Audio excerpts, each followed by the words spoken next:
Basically अगर हम एक प्लेन को इमेजिन करते हैं, जब हमने प्लेन को इमेजिन किया, बीच में एक नॉर्मल लिया, अगर उस नॉर्मल का मतलब ये एग्जैक्टली वो नीचे के प्लेन के साथ 90 डिग्री का एंगल बना रहा है, और अगर प्लेन के उसमें हमने एक कोई इंसिडेंट रे ली जो कि नॉर्मल के साथ 30 डिग्री या 40 डिग्री जितना भी एंगल बना रही है, तो एग्जैक्टली वो उस सरफेस से रिफ्लेक्शन के बाद जितने एंगल का इंसिडेंट एंगल था, जितनी वैल्यू उसकी, अगर सपोज 40 डिग्री का इंसिडेंट एंगल यदि है तो 40 डिग्री के एंगल से ही रिफ्लेक्टेड रे वहां से निकलेगी। इसका मीनिंग क्या हुआ? इसका एक लॉ अपने आप में फॉर्म हो गया कि incident angle is always equal to reflected angle.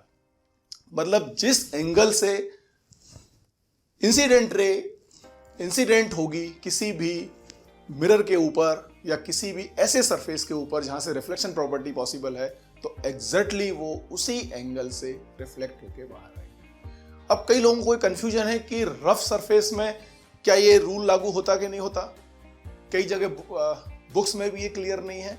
Books में रफ सरफेस में रिफ्लेक्शन दिखाते हैं लेकिन उसको हौच पौच करके दिखाते हैं। तो मैं आपको क्लियर कर दूं, बेसिकली जैसे सपोज जिगजैग कोई सरफेस है।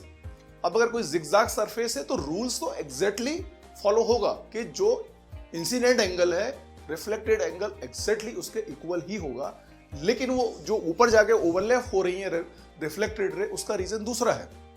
सपोज जिगजैग में एक हिस्सा है जो ऊपर की तरफ है, जिसको हम क्रेस्ट बोलते हैं। अगर वहां पे हम अगर नॉर्मल ड्रॉ करेंगे, उसकी डायरेक्शन डिफरेंट होगी। और यदि कोई ट्रफ में है जहां पे एक गड्ढा टाइप बना हुआ है, वहां पे अगर लाइट रे होगी तो नेचुरल है कि वहां पे नॉर्मल की डायरेक्शन अलग होगी। तो बेसिकली वो दोनों रे जब रिफ्लेक्ट होके बाहर जाएंगी तो उनमें सिमेट्री दिखाई नहीं देगी, यानी वो दोनों रे पैरेलल नहीं होंगी। जबकि किसी प्लेन मिरर से अगर आप दो अलग अलग इंसिडेंट रे आती हैं और जब वो रिफ्लेक्ट होती हैं बेसिकली, तो वो पैरेलल ही निकलती हैं। उसका रीजन है कि दोनों ने जिस इंसिडेंट एंगल से वो उसके ऊपर इंसिडेंट हुई हैं, उसी एग्जैक्टली वैल्यू से वो वहां से रिफ्लेक्ट हुई है। तो मेरा कहने का मतलब यह है कि चाहे सरफेस रेगुलर हो या सरफेस इरेगुलर हो, हर हाल में जो रिफ्लेक्शन का जो लॉ है फर्स्ट वाला, incident angle is always equal to reflected angle, ये फॉलो होगा। ये एक लॉ है, एग्जाम में पूछा जाता है। बेसिकली 2 आपके लॉज हैं रिफ्लेक्शन के। एक फर्स्ट लॉ मैंने आपको बता दिया। सेकंड लॉ अगर आप देखें, जैसे मैंने आपको अभी इमेजिन करने के लिए बोला था कि एक प्लेन आपका मिरर है, नॉर्मल है, और बेसिकली नॉर्मल से ही एक आपकी इंसिडेंट रे आ रही है। Incident ray plus normal, incident angle और reflected angle and reflected ray, ये सब के सब एक ही नॉर्मल में है, एक ही प्लेन में है। एक ही प्लेन का मतलब क्या है?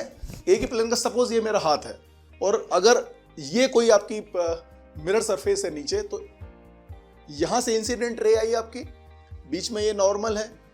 सपोज ये 45 डिग्री से इंसिडेंट हुई है, तो ये यहाँ से 45 डिग्री से लौटेगी।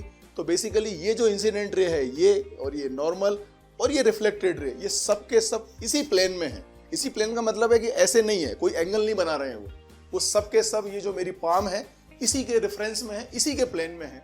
तो जो आपका सेकंड लॉ है वो क्या है? Incident ray, incident angle, normal, आपका रिफ्लेक्टेड एंगल और आपकी reflected ray, all are in same plane. ये 2 इंपॉर्टेंट लॉज हैं जो एग्जाम में पूछे जाते हैं, जो बेसिकली हमें ये बताते हैं कि जो लाइट है जब वो रिफ्लेक्ट होती है तो वो कौन से लॉज को फॉलो।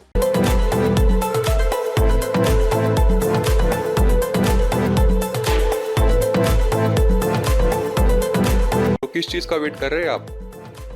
डाउनलोड कीजिए legendary lectures app from Google play store